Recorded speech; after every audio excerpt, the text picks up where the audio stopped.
1 Kings chapter 7. But Solomon took 13 years to build his own house, so he finished all his house. He also built the house of the forest of Lebanon. Its length was 100 cubits, its width 50 cubits, and its height 30 cubits, with 4 rows of cedar pillars and cedar beams on the pillars. It was also paneled with cedar above the beams that were on 45 pillars, 15 in a row. There were windows with beveled frames in 3 rows, and window was opposite window in 3 tiers. And all the doorways and doorposts had rectangular frames, and window was opposite window in 3 tiers. He also made the hall of pillars. Its length was 50 cubits, and its width 30 cubits, and in front of them was a portico with pillars and a canopy that was in front of them. Then he made a hall for the throne, the hall of judgment, where he might judge, and it was paneled with cedar from floor to ceiling. And the house where he dwelt had another court inside the hall of like workmanship. Solomon also made a house like this hall for Pharaoh's daughter, whom he had taken as wife. All these were of costly stones cut to size, trimmed with saws, inside and out, from the foundation to the eaves, and also on the outside of the great court. The foundation was of costly stones, large stones, some 10 cubits and some 8 cubits. And above were costly stones hewn to size and cedar wood. The great court was enclosed with 3 rows of hewn stones and a row of cedar beams. So were the inner court of the house of the Lord and the vestibule of the temple. Now King Solomon sent and brought Huram from Tyre. He was the son of a widow from the tribe of Naphtali, and his father was a man of Tyre, a bronze worker. He was filled with wisdom and understanding and skill in working with all kinds of bronze work. So he came to King Solomon and did all of his work. And he cast 2 large pillars of bronze, each one 18 cubits high, and a line of 12 cubits measured the circumference of each. Then he made 2 capitals of cast bronze to set on the tops of the pillars. The height of one capital was 5 cubits, and the height of the other capital was 5 cubits. He made a lattice network with wreaths of chain work for the capitals which were on top of the pillars, 7 chains for one capital, and 7 for the other capital. So he made the pillars and 2 rows of pomegranates above the network all around to cover the capitals that were on top, and thus he did for the other capitals. The capitals which were on top of the pillars in the hall were in the shape of lilies, 4 cubits.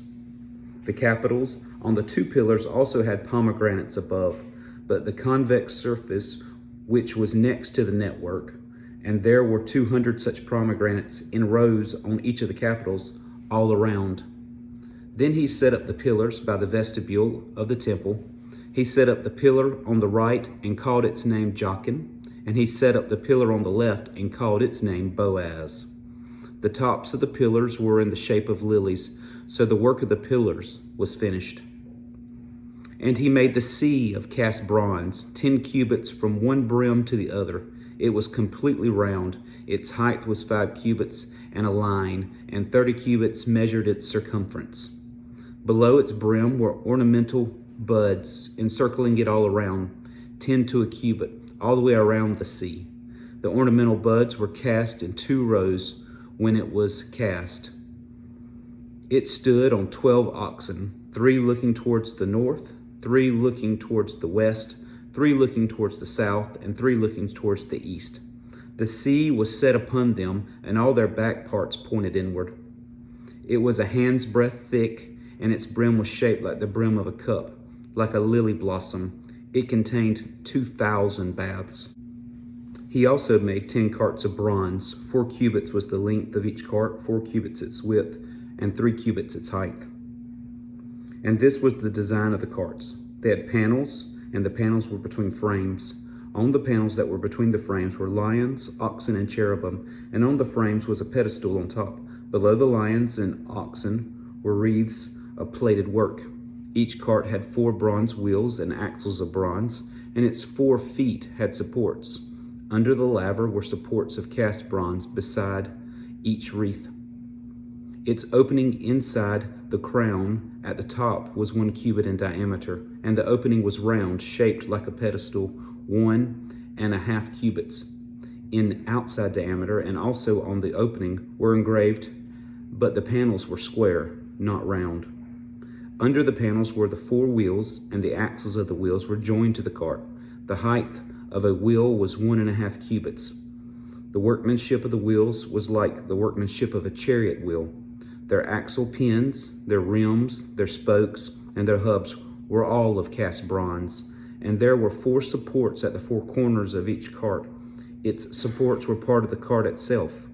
On the top of the cart and at the height of 0.5 cubit, it was perfectly round. And on the top of the cart, its flanges and its panels were of the same casting. On the plates of its flanges and on its panels, he engraved cherubim, lions, and palm trees, wherever there was a clear space on each, with wreaths all around.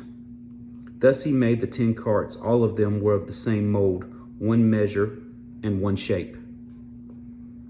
Then he made 10 lavers of bronze. Each laver contained 40 baths, and each laver was 4 cubits.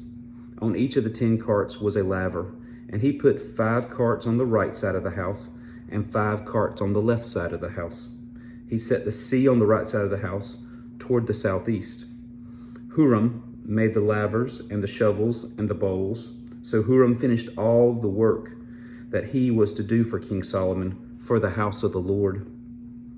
The 2 pillars, the 2 bowl-shaped capitals that are on top of the 2 pillars, the 2 networks covering the 2 bowl-shaped capitals which were on top of the pillars, 400 pomegranates for the 2 networks, 2 rows of pomegranates for each network to cover the 2 bowl-shaped capitals that were on top of the pillars, the 10 carts and 10 lavers on the carts, 1 sea, the 12 oxen under the sea, the pots, the shovels, and the bowls.